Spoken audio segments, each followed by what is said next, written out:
जिस व्यक्ति को एलएसी और एलओसी के बीच में अंतर क्या है वो नहीं पता, वो व्यक्ति आज अगर इंडियन आर्मी पर सवाल उठा रहा है तो कहीं ना कहीं कांग्रेस को और राहुल गांधी को अपने गिरबान में झांकने की जरूरत है। हम अपना जो कश्मीर है मुकम्मल उसको हासिल करके रहेंगे। राहुल गांधी को अगर देश के खिलाफ जाना है, देश की मुखालिफत करनी है, कश्मीरियों की मुखालिफत करनी है तो वो उनकी गलती है और जनता सब देख रही है, जनता सब जानती है कि कौन वाकई हिंदुस्तान के हित में बात करता है और कौन अहित में बात करता है। देखिए, अपनी मदरलैंड से सबसे ज्यादा प्यार होता है, अपनी मातृभूमि से सबसे ज्यादा प्यार होता है और ये बात में कोई दो राही नहीं है और हम सब जानते हैं और राहुल गांधी बात स्पष्ट कर चुके हैं कि वो हिंदुस्तान को अपना कभी मातृभूमि मान ही नहीं पाए। वो इटली को मानते हैं, शायद इटली के समझते हैं अपने आप को, इसीलिए आज हिंदुस्तान की मुखालिफत कर रहे हैं, हिंदुस्तान में जो हो रहा है उसके बारे में उलझुल बयान दे रहे हैं कि पालघर में साधुओं की हत्या कर दी गई, बेरहमी से इनमें से कोई नहीं बोला। जब भी हिंदुस्तान में जब इन्हें लगता है कि ये मौका परस्त है, ये वोट बैंक है, तो ये आ जाते हैं सामने, वरना क्यों नहीं बोलते। सारे कहां गए वो liberal so called pseudo secular लोग, वो प्लेकार्ड्स वाले जो सारे बॉलीवुड वाले लेके खड़े हो जाते थे। पालघर के साधुओं के बारे में किसी ने कुछ नहीं बोला, क्यों? उनका दर्द नहीं था। तो ये उनकी सोच दर्शाता है, उनका झूठापन दिखाता है कि ये सिर्फ वोट बैंक को इकट्ठा करना चाहते हैं। और क्योंकि मैं खुद मुसलमान हूं, माइनॉरिटी से आती हूं, कि जितनी सुरक्षित माइनॉरिटी मेरे देश, मेरे हिंदुस्तान में है, किसी और देश में ना थी ना होगी कभी। तो मैं बहुत गर्व से अपने हिंदुस्तान में रहती हूं और मुझे कोई डर नहीं है। जो लोग कह रहे हैं कि हिंदुस्तान में मुसलमान या माइनॉरिटी सेफ नहीं है, वो झूठ बोल रहे हैं, हिंदुस्तान को बरगला रहे हैं और दंगे भड़काने के काम जो ये करते आए हैं, जो अभी हाल ही में दिल्ली में भी करा, वही ये काम आगे भी करना चाहते हैं। निगत मैम, कांग्रेस की तरफ से लगातार क्वेश्चन उठाए जा रहे हैं लद्दाख बॉर्डर को लेकर। आज राहुल गांधी ने कहा है, क्या केंद्र सरकार इस बात को बता सकती है कि चीनी सेना हमारे लद्दाख में घुस चुकी है या फिर नहीं? ये किस तरीके से जो बार बार हमारी सेना का मनोबल तोड़ने की बात कर रहे हैं, इस बात को लेकर आप क्या कहना चाहोगे? देखिए, कांग्रेस पार्टी उस बैकग्राउंड से आती है, उस संस्कृति से आती है जहां पर हमारी आर्मी जब एयर स्ट्राइक और सर्जिकल स्ट्राइक करती है, अपनी जान को दांव पर लगाकर उसके बाद वो सवाल करते हैं। मैं मानती हूं कि वो विपक्ष की भूमिका जो है कांग्रेस पार्टी निभा रही है, पर कहीं ना कहीं विपक्ष की भूमिका निभाते निभाते वो देश की विरोधी कम बन गई, उसको पता नहीं चला। और आज के उसके सवाल, राहुल गांधी जी के सवाल हो, कांग्रेस प्रवक्ताओं के सवाल हो, वो बिल्कुल दर्शाता है कि कहीं ना कहीं उन्हें अपनी हिंदुस्तान की सरकार तो भूल जाइए, वो तो मोदी सरकार से नफरत करते हैं, उसका कोई हल नहीं है, लेकिन वो इंडियन आर्मी के ऊपर भी एक तरह से सवाल उठा रहे हैं। जहां हमारी आर्मी चीफ कह चुकी हैं कि कोई चिंता का विषय नहीं है, चीनी के बारे में जितनी बात है सारी विषय पे हो चुकी है। जिस व्यक्ति को एलएसी और एलओसी के बीच में अंतर क्या है वो नहीं पता, वो व्यक्ति आज अगर इंडियन आर्मी पर सवाल उठा रहा है तो कहीं ना कहीं कांग्रेस को और राहुल गांधी को अपने गिरबान में झांकने की जरूरत है। मैम, इससे पहले रणदीप सुरजेवाला भी ये कह चुके हैं कि लद्दाख में चीनी सेना आ चुकी है और हमारी सरकार सो रही है।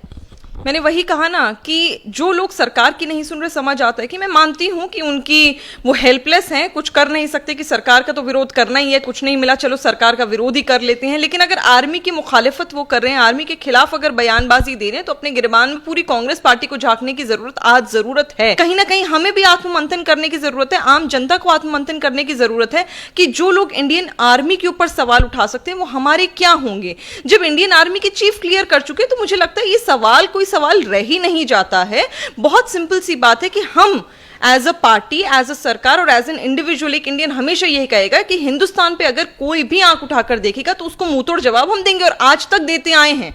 मुझे बताइए कोई ऐसा एग्जाम्पल राहुल गांधी जी के पास है जिसमें हमारी हार हुई हो या हमने मात नहीं दी हो? हमने सब जगह पे हमारा सर ऊंचा रहा है और आगे भी रहेगा। मैम, 1962 में कांग्रेस के ही राज में साई चीन हमने चाइना को दे दिया और जो पीओके वो पाकिस्तान के हित में चला गया, और आज जब उन्हें वापस लाने की बात हमारी केंद्र सरकार की तरफ से की जाती है तो उसके बीच ये अपनी टांग अड़ाते हैं और इस तरीके के उलझुल बयान देके लोगों को बरगलाने की कोशिश करते हैं। तो मैंने तो कहा ना कि देश विरोधी वो लोग कब बन गए उन्हें पता ही नहीं चला। जहां तक कि पीओके की बात है, बलोच की बात है, ये तो हम कब ले लेंगे उन्हें शायद पाकिस्तानियों को खबर ना हो, क्योंकि हमारा ही है वो, हमारी जमीन पर कब्जा कर बैठे। पर कितने दिन, आज है कल है। इमरान खान का तो खुद का बयान था, वो हैंडसम प्राइम मिनिस्टर पाकिस्तान के, खुद कह के डरे हुए कह रहे थे कि अरे दोबारा मोदी पुलवामा के बाद जो हमला एयर स्ट्राइक हुई थी, सर्जिकल स्ट्राइक हुई थी, ऐसा दोबारा ना करवा दे। तो वो डर रहे हैं।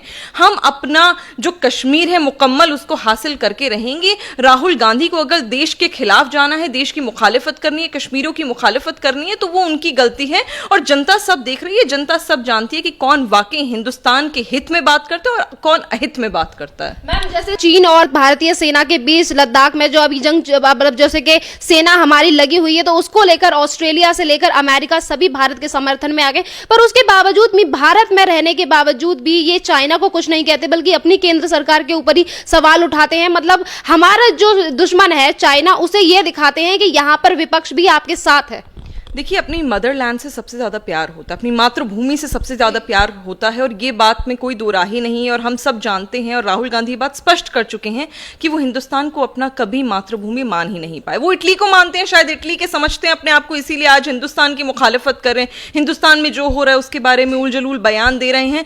तो ये अगर कोई बाहरी देश का व्यक्ति अगर कुछ इस प्रकार के बयानबाजी दे रहा है तो देते रहे, क्योंकि जनता इनको मुंह तोड़ जवाब लोकसभा में भी दे चुकी है और विधानसभा में भी दे चुकी है। मैं मानती हूं कि हमारी भी 8 सीटें आई, पर उनकी तो कहीं पर भी कहीं से कहीं तक साख नहीं थी। तो बहुत सोचने की जरूरत है कि किस तरह कांग्रेस पार्टी का सुपड़ा साफ हो रहा है पूरे देश से। तो ये जनता समझ रही है, जनता को जानकारी प्राप्त हो रही है कि कौन वाकई क्या कर रहा है, और राहुल गांधी ने तो बिल्कुल ही क्लियर कर दिया। बहुत जरूरी है कि कांग्रेस पार्टी अब खुद आत्ममंथन करे और देखे कि कहां किसको सही से लाके खड़ा करने। जब तक ये परिवारवाद चलता रहेगा, कांग्रेस पार्टी एक परिवार के द्वारा ड्राइव करती चलती चली जाएगी, वो हिंदुस्तान की मुखालिफत करते रहेंगे। कांग्रेस को अब जरूरत है कि अगर वाकई आपको विपक्ष की भूमिका अच्छी निभानी है और देश विरोधी नहीं बनना, तो आपको उन ताकतों को लाना पड़ेगा अपनी पार्टी में जो देश के लिए काम करना चाहते हो, देश के साथ खड़े रहना चाहते हो, ना कि देश की मुखालिफत करते हो। एक तरफ कांग्रेस और दूसरी तरफ लिबरल्स और कांग्रेस के चाटुकार पत्रकार जो इस तरीके की बातें करते हैं, राजदीप सरदेसाई और विनोद दुआ, वो ये कहते हैं कि अमेरिका में जो ब्लैक लिव्स मैटर और अश्वेतों को लेकर जो लड़ाई चल रही है, उस जैसी लड़ाई भारत में भी होनी चाहिए, क्योंकि भारत में मुसलमानों के ऊपर उस तरीके के अत्याचार होते हैं जैसे वहां पे अश्वेतों के ऊपर होते हैं। लोगों को बरगलाने का काम जो किया जा रहा है, मैम इनके लिए देखिए, ये दोहरा चश्मा पहन के हमेशा रखते हैं। एक इन्होंने अपना जो चश्मा है वो इस किस्म का पहना हुआ है कि इन्हें कुछ भी दिखाओ तो बुरा ही दिखेगा। इन्होंने, मैं बिल्कुल कहती हूं कि जो अमेरिका में हुआ वो बहुत गलत हुआ, और सारी लाइव्स मैटर करनी चाहिए, चाहे वो दलित हो, चाहे वो हिंदुस्तान में मुसलमान हो, सिख हो, ईसाई हो, हिंदू हो, कोई भी हो। लेकिन आप देखिए, पालघर में साधुओं की हत्या कर दी गई बेरहमी से, इनमें से कोई नहीं बोला। जब भी हिंदुस्तान में जब इन्हें लगता है कि ये मौका परस्त है, ये वोट बैंक है, तो ये आ जाते हैं सामने, वरना क्यों नहीं बोलते। सारे कहां गए वो liberal so called pseudo secular लोग, वो प्लेकार्ड्स वाले जो सारे बॉलीवुड वाले लेके खड़े हो जाते थे। पालघर के साधुओं के बारे में किसी ने कुछ नहीं बोला, क्यों? उनका दर्द नहीं था।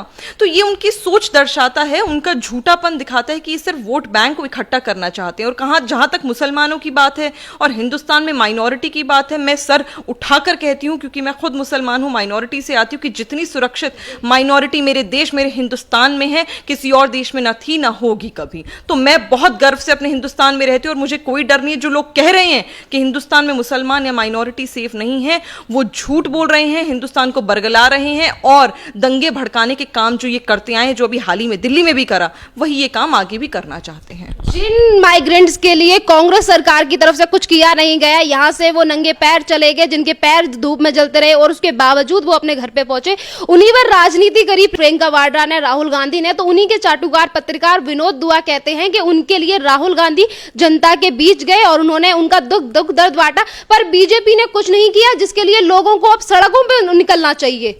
बहुत ही शर्म आ रही है मुझे कि इस प्रकार की बयानबाजी हो रही है, और शर्म आनी चाहिए राहुल गांधी जी को, क्योंकि वो एक दिन, सिर्फ एक दिन किसी मजदूर से जाके मिल लिए और उसकी वीडियो बना के उन्होंने डाल दी, और उसी का वो हाहाकार मचा रहे कि हम तो गए और हमने काम करा। मुझे बताइए, क्या राजस्थान में आपकी सरकार नहीं थी? आपने कुछ नहीं करा। वायनाड में आपने अपने क्षेत्र में क्या करा? मुझे बताइए। आपकी माता जी का क्षेत्र है रायबरेली, वहां आपने मजदूरों के लिए क्या कहा और क्या करा, वो आप मुझे बताइए। मनरेगा में जिस प्रकार के हालात आपने करे, तो हमें पता है कि कितना स्नेह आपके दिल में मजदूरों के लिए, लेबर क्लास के लिए है और कितना नहीं है। आज आप जाइए, चप्पा चप्पा छानिए, आपको हजारों की तादाद में, लाखों की तादाद में पूरे हिंदुस्तान में, आपके चैनल के माध्यम से बहुत खुलकर डटकर ये बात कहती हूं कि भारतीय जनता पार्टी का एक एक कार्यकर्ता आपको जनसेवा में दिखेगा, चाहे वो कार्यकर्ता हो, चाहे वो सांसद हो। लेकिन मुझे बताइए, कांग्रेस कहीं दिखी? ये मैं नहीं कह रही, न्यूज चैनल्स कह रहे हैं, आप ही लोग बताते हैं हमें, आप ही के माध्यम से हमें पता चल रहा है कि पूरे हिंदुस्तान में कौन सा कार्यकर्ता निकला और कौन सा नहीं।